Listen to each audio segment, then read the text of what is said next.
Students, good morning. कैसे हो सारे बच्चे। चैप्टर नंबर फर्स्ट जो अपन पढ़ रहे थे उसमें अपन ने कल ऊर्ध्वपातन और दाब परिवर्तन का प्रभाव देखा था कल। आज जो हमारा नेक्स्ट टॉपिक है वो है हमारा वाष्पीकरण। वाष्पीकरण का मतलब है वाष्प का बनना। तो वाष्पीकरण किसे कहते हैं? क्वथनांक से कम तापमान पर द्रव के वाष्प में परिवर्तित होने की जो प्रक्रिया है उसको वाष्पीकरण कहते हैं। क्वथनांक क्या होता है? जिसके ऊपर जल क्या होता है, उबलने लग जाता है, द्रव उबलने लगता है, वो उसका क्या कहलाता है? क्वथनांक कहलाता है। तो उससे अगर कम टेम्परेचर पर अगर द्रव है वो अगर वाष्प में कन्वर्ट होना, भाप में बदलना, जल है वो भाप में बदलना शुरू हो जाए तो उस प्रोसेस को अपन क्या कहते हैं? वाष्पीकरण कहते हैं। वाष्पीकरण को जो प्रभावित करने वाले कारक कौन कौन से होते हैं? जैसे कि सतही, पहला है सतही क्षेत्र बढ़ने पर। सतही क्षेत्रफल का मतलब होता है जैसे वाष्पीकरण की जो प्रोसेस होती है ना वो है ही एक सतही प्रोसेस, एक सरफेस की प्रोसेस होती है।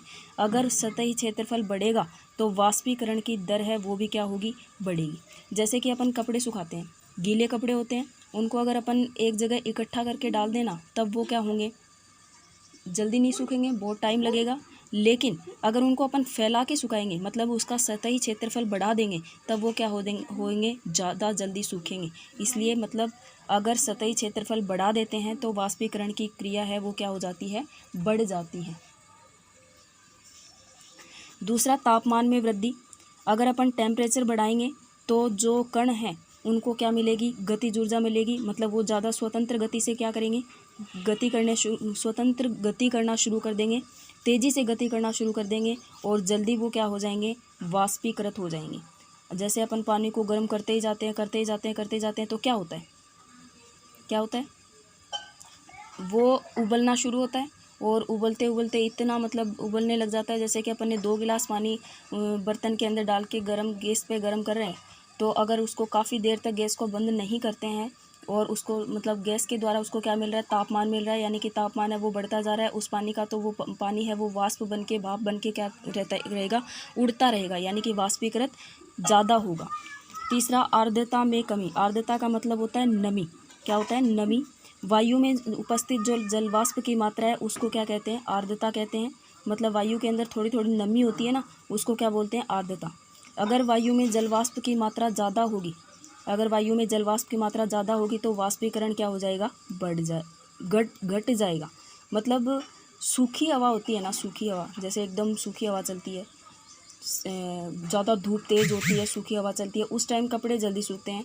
जबकि जैसे थोड़ी बारिश हो गई उसके बाद में उस हवा के अंदर क्या आ जाती है? नमी आ जाती है, आर्द्रता आ जाती है, उस टाइम कपड़े जल्दी नहीं सूखते हैं। इसका मतलब वाष्पीकरण जो है वो कब बढ़ता है? जब वायु में जलवाष्प की मात्रा क्या होगी? कम होगी, तब बढ़ेगा वाष्पीकरण। अन्यथा क्या होगा? वाष्पीकरण की दर घट जाएगी। तीसरा, वायु की गति में वृद्धि। अगर तेज़ वायु चलेगी तो कपड़े जल्दी सूख जाएंगे। तेज़ वायु के कारण जो जलवाष्प के कण हैं वो वायु के साथ क्या हो जाएंगे? उड़ जाएंगे। और कम आर्द्रता या जलवाष्प के कारण वाष्पीकरण की दर क्या हो जाएगी? बढ़ जाएगी, जो इस पॉइंट में मैंने बताया था। अब नेक्स्ट हमारा क्वेश्चन स्टार्ट करती हूँ मैं यहाँ से कि गर्मियों में हमें सूती कपड़े क्यों पहनने चाहिए। गर्मियों के टाइम पे अपन देखते हैं कि ज़्यादातर सूती कपड़े पहनते हैं ना, तो उसमें अपने को रिलैक्स फील होता है। क्यों होता है? क्योंकि गर्मियों के दौरान अपने को क्या आता है? पसीना आता है, पसीना ज़्यादा आता है। देखो इसका आंसर क्या होगा?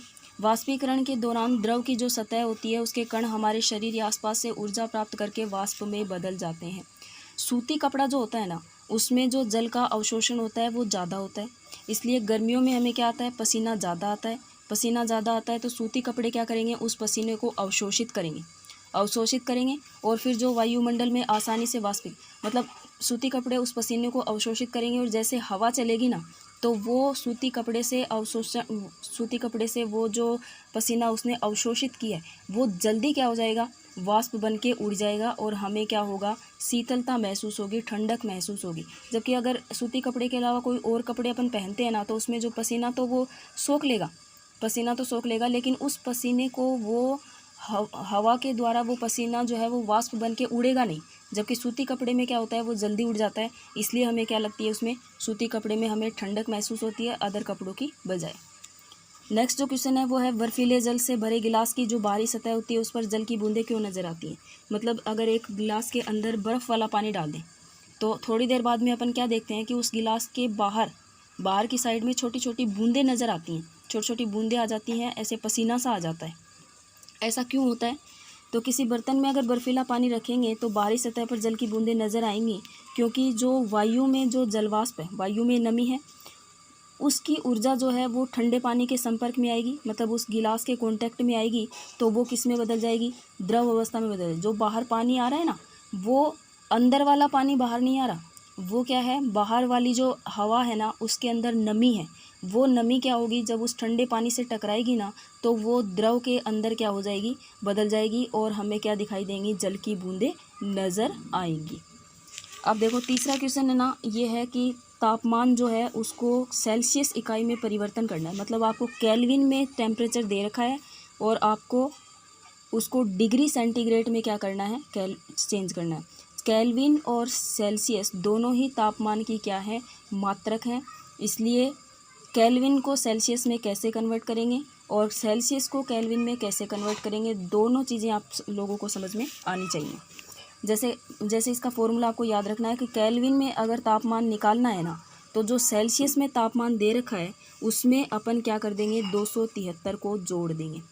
केल्विन में तापमान निकालने के लिए सेल्सियस में तापमान जो दे रखा है उसमें 273 जोड़ देंगे, और अगर सेल्सियस में तापमान निकालना है तो जो केल्विन में तापमान दे रखा है उसमें से 273 को क्या कर देंगे, माइनस कर देंगे।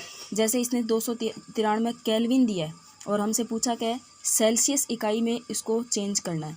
तो सेल्सियस इकाई में कन्वर्ट करने के लिए अपन केल्विन में जो तापमान दे रखा है उसमें से 273 को क्या करेंगे, माइनस करेंगे। तो 293 में से 273 को माइनस करेंगे तो कितना बचेगा, 20 बचेगा, और वो क्या बचेगा, डिग्री सेंटीग्रेड में बचेगा या डिग्री सेल्सियस में वो बचेगा। दूसरा उसने 470 दिया है, तो 470 में से 273 को माइनस करेंगे तो कितना बचेगा, 197 डिग्री सेंटीग्रेड बचेगा। नेक्स्ट जो क्वेश्चन है वो है कि आपको डिग्री सेंटीग्रेड में टेम्परेचर दे रखा है और उसको केल्विन में क्या करना है, कन्वर्ट करना है। तो केल्विन में जो कन्वर्ट करने का फॉर्मूला क्या बताया मैंने, सेल्सियस का जो तापमान दे रखा है उसमें क्या जोड़ देना है, 273 जोड़ देना है। तो जैसे 25 डिग्री सेंटीग्रेड उसने दे रखा है, 25 डिग्री सेंटीग्रेड में 273 जोड़ेंगे तो क्या आ जाएगा, 298, और किस में आएगा, केल्विन में आएगा। दूसरा जो उसने बी दिया है वो 373 डिग्री सेंटीग्रेड दिया है, तो उसमें अपन क्या जोड़ेंगे, 273 जोड़ेंगे तो कितना आएगा, 646 केल्विन आएगा। आज के लिए यहाँ तक ही, कल नेक्स्ट क्वेश्चन आगे का कल करवाएंगे। ओके।